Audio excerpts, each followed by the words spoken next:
Kabupaten Klaten, sebuah daerah yang terletak di antara dua kota kebudayaan besar Yogyakarta dan Surakarta, menyimpan kekayaan sejarah dan potensi yang luar biasa. Dengan Gunung Merapi dan Gunung Merbabu yang menjulang di kejauhan, tanah Klaten diberkahi kesuburan yang melahirkan ribuan hektar persawahan dan perkebunan yang menghijau sepanjang tahun. Terletak di Kecamatan Karangnongko, Kabupaten Klaten, Provinsi Jawa Tengah, Desa Demak Ijo membentang dengan keindahan alam yang memukau. Desa ini memiliki luas lahan 123,6 hektar dengan 7 RW dan 16 RT di dalamnya.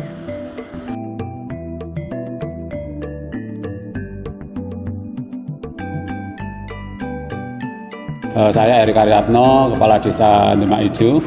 Ya, berbicara tentang Demak Ijo tentunya tidak lepas dari luasan wilayah. Jadi yang pertama, kami satu dari 14 desa di Kecamatan Karangnongko, termasuk paling timur di Kecamatan Karangnongko. Sebelah utara perbatasan dengan Desa Blimbing. Desa Blimbing ini termasuk di wilayah Karangnongko.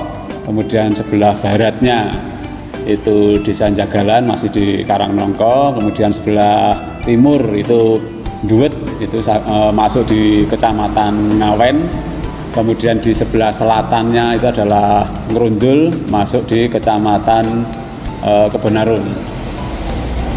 Luas wilayah kami setelah terdampak tol, kebetulan juga Demak Ijo dilewati PSN Jalan Tol, yang tentunya ini berdampak langsung terhadap luasan wilayah kami. Ada sekitar 8,5 hektar yang terdampak baik kas maupun hak milik, sehingga luasan jalan desa kami setelah adanya jalan tol ini seluas 123,6 hektar. Ini terdiri dari lingkungan dan persawahan. Lingkungan ini sebesar 71 hektar.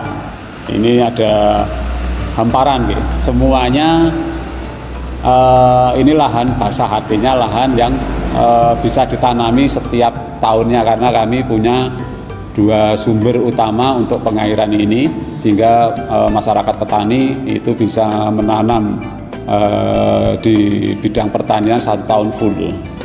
Berbicara tentang infrastruktur, ini ada 2 juga, infrastruktur lingkungan dan infrastruktur pertanian. Pertanian itu ada JUT, Jalan Usaha Tani, kemudian ada saluran-saluran dan sebagainya. Ini alhamdulillah untuk saat ini memang kami terus menggenjot kegiatan infrastruktur ini menjadi prioritas selama kami menjabat. Dari sejak awal 2019 sampai detik ini kami selalu mengalokasikan kegiatan-kegiatan untuk pertanian, dalam hal ini infrastruktur. Sehingga alhamdulillah untuk jalan usaha tani ini hampir semuanya sudah terbangun dan sudah ada pengerasan. Kemudian kami sudah melonjak terkait dengan saluran. Jadi untuk saluran kami ada sekitar 8.700 nih. Ini hampir 9 kilo salurannya, dalam kondisi baik, rusak maupun tanah. Dan alhamdulillah sampai 2024 awal 2025 ini hampir 3/4-nya itu sudah terbangun, sehingga kami dari desa memang menjadi prioritas utama adalah di sektor pertanian. Kemudian di lingkungan, infrastruktur di lingkungan baik jalan, saluran, drainase, ini alhamdulillah untuk RW 1 sampai RW 7 ini kami lihat itu memang sudah baik semua, artinya tidak ada jalan tanah, tidak ada jalan beton dalam kondisi rusak 30% pun tidak ada, dalam artian kondisi rusak 30%, sehingga kami selama 4-5 tahun ini memang kami tingkatkan semua jalan itu adalah pengaspalan. Kami masyarakat Desa Demak Ijo, pemerintahan Desa Demak Ijo tentunya sangat bersyukur. Kami tentang sumber daya alam di sini luar biasa, terutama sumber daya alam ini tadi kami mengatur ada kegiatan pertanian menjadi prioritas, jadi kami ada 2 sumber besar nih, sumber mata air besar yang ada di wilayah Desa Demak Ijo, yaitu sumber Cuerang dan sumber Kompil. Ini denyut nadinya ini awalnya dari sini semuanya kan itu, karena aliran ini bisa menghidupi 71 hektar yang untuk persawahan. Ini adalah tentang sumber daya alamnya, dan kami pun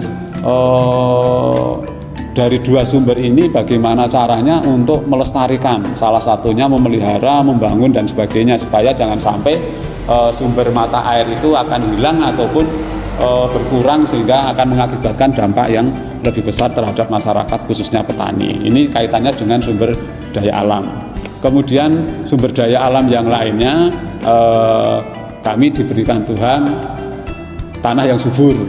Ini tanah yang subur sehingga ini sebagai penopang hidup sebagian besar masyarakat kami, baik terutama untuk petani dengan sawah yang subur, 3 kali bisa tanam padi 1 tahun, kemudian juga kegiatan-kegiatan rutin, dan tidak kalah pentingnya alhamdulillah saat ini sudah sekitar 2 tahun ini kami punya namanya lumbung.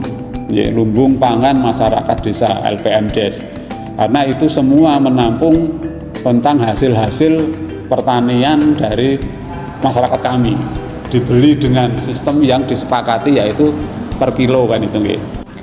Selain lumbung padi, Desa Demak Ijo memiliki berbagai fasilitas yang mendukung warganya dalam menjalankan aktivitasnya. Terdapat balai desa untuk administrasi warga,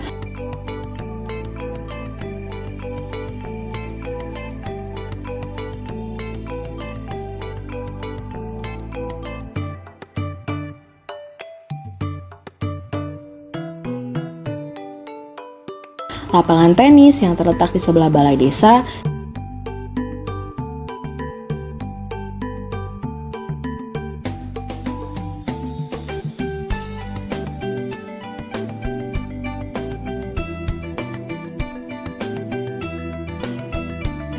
dan lapangan badminton.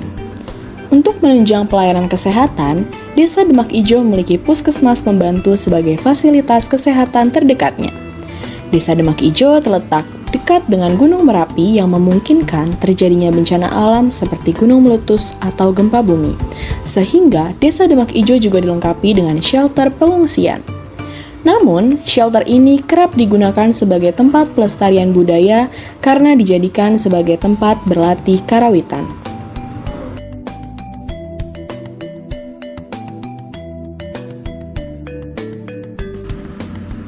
Desa Demak Ijo menyimpan banyak sekali sejarah dan budaya. Berikut adalah penjelasan singkat dari sejarawan Desa Demak Ijo. Desa Demak Ijo terjadi karena seorang tokoh dari Kasunanan, Sentono Dalem dari Surakarta, yang diutus menjadi mata-mata Belanda waktu itu zaman Diponegoro. Sekitar 1822, Kiai Demak Ijo merupakan nama samaran, bukan nama yang sebenarnya, karena masih disamarkan dengan tujuan Belanda tidak mengetahui siapa sebenarnya. Selain memiliki kisah sejarah yang luar biasa, Desa Demak Ijo memiliki kegiatan kebudayaan yang diselenggarakan secara rutin setiap tahunnya, yang dinamakan Kira Budaya. Itu adalah kegiatan gelar budaya. Ini selama 3-4 hari. Dari situ kita bisa 4 hari tersebut kita bisa menampilkan, masyarakat bisa menampilkan kreasi masing-masing di masing-masing RW. Dari 4 hari tersebut kami bagi menjadi beberapa bidang, itu. Hari pertama karena itu bentuk syukur terhadap rezeki yang diberikan kepada masyarakat Desa Demak Ijo, tentunya kami melalui FKUB Forum Kerukunan Umat Beragama mengadakan doa bersama. Kemudian hari kedua ini adalah kegiatan pentas seni dan UMKM. Kemudian hari ketiga ini adalah kegiatan kirab budaya yang rutin kami adakan. Kemudian hari keempat ini ada yang namanya kegiatan buka tetek. Buka tetek itu kami ada yang tadi saya sampaikan, ada kegiatan, ada sumber daya alam yang namanya sumber cueran. Itu setiap tahun kami buka. Setiap kami tahun buka, karena itu luas sehingga di situ ada berbagai macam ikan, berbagai macam ikan yang diperebutkan oleh masyarakat gratis. Itu sehingga ada kegiatan buka tetek itu untuk di samping untuk menguras air, juga untuk membersihkan dan juga untuk kegiatan masyarakat, yaitu merebutkan ikan yang ada di dalamnya. Di balik kehidupan desa yang dinamis, peran perempuan di Desa Demak Ijo tak bisa dipandang sebelah mata. Melalui kegiatan PKK, ibu-ibu desa berperan aktif dalam berbagai bidang, mulai dari kesehatan, pendidikan keluarga, hingga pemberdayaan ekonomi masyarakat. Dengan semangat gotong royong, mereka turut menjaga kesejahteraan dan ketahanan pangan keluarga. Mewujudkan masyarakat yang cerdas, yang dinamis, yang berbudaya luhur, dan memberikan rasa aman kepada masyarakat untuk mensejahterakan Desa Demak Ijo. Program di PKK Desa Demak Ijo kemarin pada waktu 2024 kami mengadakan program yaitu memanfaatkan pekarangan halaman ya Mbak. Pekarangan halaman salah satunya itu hatinya PKK. Dan untuk program tahun 2025 ini kami ada kegiatan yaitu pemanfaatan limbah sampah plastik. Dan nanti untuk lebih tindak lanjutnya kami akan mengadakan studi banding kegiatan di PKK Desa Demak Ijo, yaitu lebih kegiatan di bidang kesehatan, yaitu diadakannya posyandu, bila mana posyandu itu diadakan sebulan sekali tiap pos. Kebetulan di Desa Demak Ijo ada 3 posnya, 3 pos, pos bintang, bulan, dan matahari. Dan selain untuk kegiatan kesehatan, kami juga mengadakan keterampilan pengolahan sampah di tahun 2025 ini. Posyandu menjadi salah satu wujud nyata kepedulian masyarakat terhadap kesehatan ibu dan anak.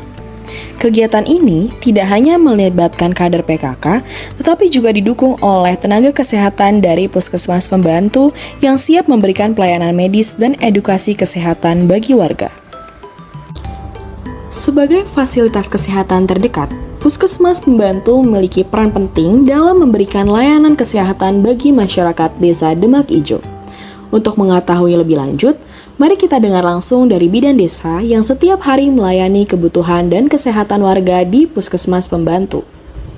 Masalah kesehatan itu hampir sama ya dengan desa-desa lain, nggak ada yang khusus ada di Demak Ijo. Terutama kalau masalah kesehatan untuk masyarakat umum ya, ini kebanyakan kita fokusnya itu di hipertensi dan diabetes. Ya, kemudian sama kasus lain ya kalau balita, stunting itu masih dalam perhatian khusus. Kalau pihak desa itu terutama masalah dana, pendanaan untuk anggaran untuk kesehatan itu ada alokasi, terutama RDS itu untuk menangani stunting ada dana yang dialokasikan ke RDS. Kemudian dana untuk PMT posyandu dan posyandu, ada posyandu remaja, lansia, seperti itu. Tentunya dalam menyediakan layanan kesehatan, banyak sekali tantangan dan kendala yang dimiliki. Kendalanya apa ya? Memang kalau masalah kesehatan itu sebetulnya permasalahannya banyak, tapi kayak kurang diminati oleh masyarakat atau apapun itu responnya tuh memang kurang. Kendalanya seperti itu. Kesehatan yang baik menjadi pondasi bagi tumbuh kembang anak-anak di Desa Demak Ijo. Selain mendapatkan layanan kesehatan dari puskesmas pembantu, anak-anak juga didukung dalam aspek pendidikan agar mereka dapat berkembang secara optimal, baik secara fisik maupun intelektual. Pendidikan memiliki peran penting dalam mendukung masa depan generasi muda. Untuk memahami lebih dalam bagaimana sistem pendidikan di Desa Demak Ijo, mari kita dengarkan langsung dari kepala sekolah yang memimpin upaya mencerdaskan anak-anak desa, khususnya dalam bidang sains. Kalau untuk di bidang sains, itu anak-anak rata-rata diajak dengan metode eksperimen itu. Jadi langsung diuji cobakan, membuat itu, langsung praktik seperti itu. Harapan saya untuk SD Demak Ijo sini, ya, utamanya adalah mewujudkan yang terbaik sesuai visi misi SD Demak Ijo, ya, agar bisa terus mempertahankan nilai-nilai moral dan budaya dalam mendidik siswinya dan meningkatkan program-program kegiatan pembelajaran agar sesuai semakin aktif dan menjadi lebih baik lagi ke depannya. Sebagai desa dengan tanah yang subur dan hamparan padi yang luas, masyarakat di sini punya sistem lumbung pangan yang menjadi ketersediaan beras dan bahan pokok lainnya. Lumbung ini bukan sekedar tempat menyimpan hasil panen, tetapi juga simbol kebersamaan dan ketahanan pangan warga Desa Demak Ijo. Peran daripada lumbung pangan masyarakat desa ini tentunya yang pertama adalah sebagai lumbung pangannya Desa Demak Ijo dalam hal mengatasi adanya jika terjadi krisis pangan di wilayah Demak Ijo dan sekitarnya. Yang kedua, lumbung ini sebagai tempat informasi juga kepada para petani, khususnya petani yang bergerak di bidang pangan, khususnya beras. Karena dengan adanya lumbung ini juga bisa menopang daripada hasil-hasil pertanian yang ada di masyarakat Desa Demak Ijo. Karena dengan adanya lumbung tentunya petani tidak kesulitan dalam memasarkan hasil panennya. Yang ketiga, lumbung ini juga sebagai pusat informasi. Artinya bahwa pusat informasi yang berkaitan dengan pertanian pada umumnya, untuk pertanian pangan pada khususnya dan sayuran. Karena dengan adanya lumbung ini tentunya petani akan lebih tahu, akan bisa lebih menganalisa hasil yang didapat, yang selama ini selalu tergantung pada tengkulak. Dengan adanya lumbung, tadi saya katakan sebagai pusat informasi, karena dengan adanya lumbung ini petani akan lebih tahu berapa sebenarnya harga yang layak diterima oleh petani. Ini yang paling penting. Desa Demak Ijo bukan sekedar hamparan sawah yang subur atau bangunan-bangunan yang berdiri kokoh. Lebih dari itu, desa ini adalah rumah bagi masyarakat yang menjunjung tinggi kebersamaan, tradisi, dan kemandirian. Dari pendidikan, kesehatan, hingga ketahanan pangan, dari budaya hingga kesejahteraan sosial, semuanya berjalan berdampingan, membentuk kehidupan desa yang harmonis dan berkelanjutan.